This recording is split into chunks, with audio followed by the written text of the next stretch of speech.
Bom dia, meus queridos! Tudo bem com vocês?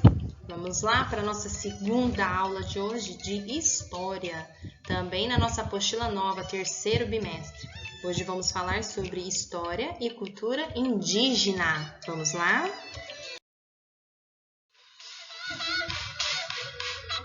Olha lá o que nós temos, História e Cultura Indígena. Neste capítulo, você vai estudar o modo de vida dos povos indígenas, como quais eram os seus costumes, como construíam as moradias e organizavam as aldeias. Nesse estudo, também poderá identificar as permanências e mudanças do modo de viver dos indígenas. Então, vamos começar? Os indígenas já habitavam o atual território brasileiro antes da chegada dos europeus. Cada etnia tinha uma maneira de viver, de acordo com os ensinamentos de seus ancestrais. Falavam línguas distintas e organizavam a construção das moradias conforme a própria cultura. E na atualidade, você imagina como vivem os indígenas? Quais são as permanências e as mudanças no modo de vida desses povos? Então, nós sabíamos que os indígenas já estavam aqui quando os europeus chegaram. E vocês acham que o modo de viver deles, de antigamente, mudou? Será que eles continuam vivendo do mesmo jeito? Ou será que hoje eles também se adaptaram às modernidades desse mundo? O que será, hein? Vamos conhecer? Diga aí. 1. Converse com professores colegas sobre estas imagens que representam a cidade de Salvador, Bahia, no passado e na atualidade. Então, nós temos duas imagens, a número 1 e a número 2. As duas são do mesmo local, da mesma cidade, Salvador, Bahia. Só que há uma grande diferença, não é? Na imagem número 1, Salvador e embarcações holandesas. Já no número 2, em primeiro plano, o farol de Santo Antônio em Salvador, Bahia. A primeira imagem a gente já vê claramente que é antiga, né? E a número 2, a atual, como hoje nós podemos encontrar Salvador. Totalmente diferente, né? Modernizada, com grandes prédios, praias, o turismo que é muito forte. Muitas pessoas vão para lá para passar as férias, um feriado, porque é muito bonito. Após a conversa inicial e leitura das imagens, numere as alternativas como 1 ou 2, conforme cada imagem. Então, vamos na primeira frase. Imagem que representa a cidade de Salvador na atualidade. Turminha, número 1 ou número 2? Número 2. Imagem que representa a cidade de Salvador no passado. 1, tá? Então, ficou 2 e 1. Explique sua resposta para a questão anterior. Vamos explicar por que a gente numerou a primeira frase, Salvador atual, de 2, e a imagem que representa a cidade de Salvador no passado, de 1? Na primeira imagem, aparece a data de 1644. Vocês viram que está escrito aí do lado da imagem? E na segunda imagem, Salvador na atualidade, com edifícios e infraestrutura moderna. Tá bem nítido, a gente vê bem claro a diferença nas duas imagens, não é? 3. De acordo com as imagens, identifique as mudanças que ocorreram na cidade de Salvador. Então, vamos pôr o que mudou lá? Tá bem nítido, não é? O aumento da quantidade de construções e o tipo delas. Além da diminuição do quê? Da vegetação natural, porque nós já vimos isso até em geografia, lembra? Que para um município, para uma cidade crescer, nós temos que fazer o quê? Temos que, infelizmente, tirar a vegetação, não é? Para poder construir mais casas, prédios, comércios e assim por diante. 4.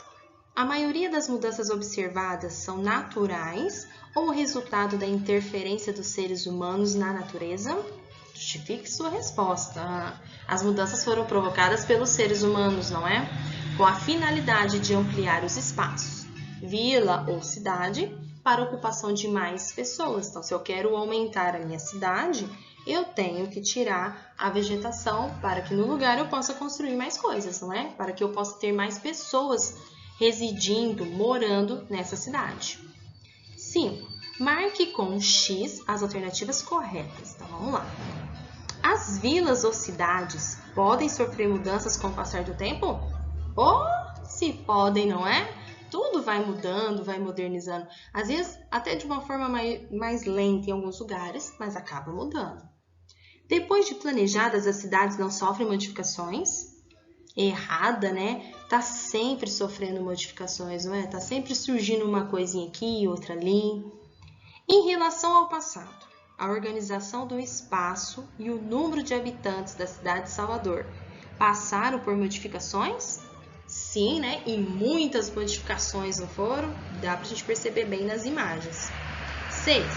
O local onde você mora passou por transformações desde a fundação? Escreva alguns exemplos de mudanças. Uma tarefinha aí para vocês. São Joaquim, vocês acham que desde quando ela foi fundada até os dias de hoje, sofreu transformações?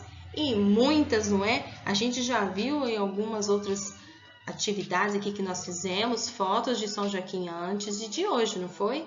Mudou bastante, então eu quero que vocês procurem aí para mim. Só colocar no Google que vocês vão achar. E escreva aqui uma mudança, 2 no máximo, tá ótimo, que ocorreram aqui no nosso município. Combinado? Os modos de vida indígena e o ambiente.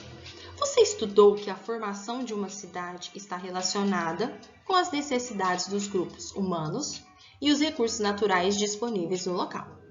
Desde o passado, os indígenas buscam os locais mais adequados para construir habitações e formarem suas aldeias. Esses grupos desenvolveram diferentes maneiras de construir as moradias, o que varia de acordo com a cultura de cada etnia. Conheça alguns tipos de moradias indígenas. Então, tanto nós, como os indígenas, a gente tem que construir moradias. Para quê? Para nos proteger do sol, da chuva, do frio, não é? O caso dos indígenas, de animais selvagens. Então, nós vamos conhecer agora alguns tipos de moradia, porque depende de cada tribo, né? De como eles vivem, o que tem lá perto deles na natureza que eles possam usar para construir. Na região amazônica, os indígenas ainda constroem espaços coletivos de moradia, conhecidos como malocas. Nesses espaços podem dormir, preparar alimentos, conversar, entre outras atividades. As malocas variam conforme a etnia indígena, podendo ser retangulares ou circulares. Então, o que quer dizer malocas? Quer dizer, são casas grandes, né? Onde o quê? Podem ali dormir várias pessoas ali, eles vão construir, eles vão conversar, eles vão preparar alimentos, vão fazer todas as atividades ali nesse local. As habitações indígenas podem ser de variados tamanhos e formas. A ilustração mostra uma oca dos Chavante e sua estrutura de construção. As ocas desse povo, em sua maioria, abrigam parentes de uma mesma família. Então, dentro de uma oca podem morar até 10 pessoas, só que da mesma família. Essa fotografia de uma maloca circular na região do Rio Solimões, Amazônia, foi registrada pelo viajante alemão Albert, conforme se imagina, no ano de 1867, bem lá atrás, né? Olha que legal o tipo que ele construiu com essa. E outra que nós temos, a construção de madocas e ocas, também varia de acordo com os recursos disponíveis no local.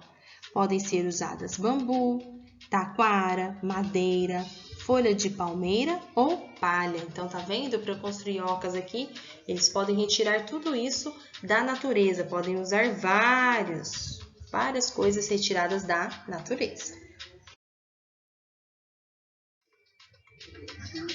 Um conjunto de ocas ou malocas compõe as chamadas aldeias indígenas. Então, com quantidade de ocas ou de malocas que eles vão construir, eles vão formar o quê? Uma aldeia indígena.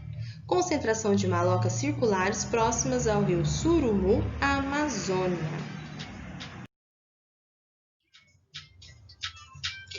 Outro exemplo nós temos construções indígenas retangulares no Alto Amazonas. Para construir moradias, organizar o espaço da aldeia e produzir objetos para o uso do grupo, os indígenas aproveitam os recursos da natureza. Com o passar do tempo, a necessidade de retirar vegetação nativa para se viver gerou transformações na natureza. Essas transformações não ocorreram apenas no passado, pois podemos observar diversas alterações no ambiente ainda na atualidade. Interpretando tarefinha, que vocês vão fazer aí bem facinho, hein? Número 1. Desvende o que está escrito na ilustração. Para isso, siga as instruções. Pinte de marrom os espaços marcados com bolinha. Onde tiver a bolinha preta, vocês vão pintar de marrom. Pinte de verde claro os espaços marcados com uma estrelinha. Onde tiver a estrelinha, vocês vão pintar de verde claro. E vocês vão pintar de verde escuro os espaços marcados com um sinalzinho de mais, com uma cruzinha. Onde tiver isso, você vai pintar. Depois que você seguir isso e pintar das cores, você vai descobrir qual é a palavra misteriosa aí no meio. Eu tenho certeza que tem gente que já viu, né? Letra A. Que palavra você descobriu? Então, depois que você pintou e viu a palavra, você vai escrever a palavra aqui para tia. B. Com a ajuda do professor e usando o dicionário, pesquisa a definição da palavra descoberta na imagem. A palavra que você descobriu aqui, se você não tiver o dicionário aí, não tem importância nenhuma. É só você ir lá no Google, colocar essa palavra que vai aparecer o significado. E aí você vai escrever aqui para a tia na letra B. C. Para que a cidade onde você mora fosse formada, ocorreu um processo semelhante? Essa palavra que você vai descobrir, será que aconteceu aqui no município de São Joaquim da Barra para ele ser criado? Você vai pôr para mim sim ou não. E vai justificar a sua resposta por que aconteceu. 2. Marque com um X o nome das construções dos indígenas brasileiros. Lembra que a gente leu alguns exemplos aqui? Então, você vai pôr um X nessas construções. E 3. Que recursos os indígenas usam para construir suas moradias? A gente acabou de ler na outra página. Eu falei que eles podem tirar várias formas de recursos naturais da natureza, né? Para poder fazer a moradia deles. Então, vocês vão lá, copiem na página e coloquem aqui para mim. Combinado? Depois que vocês fizerem, tira uma foto e me manda. Combinado, turminha?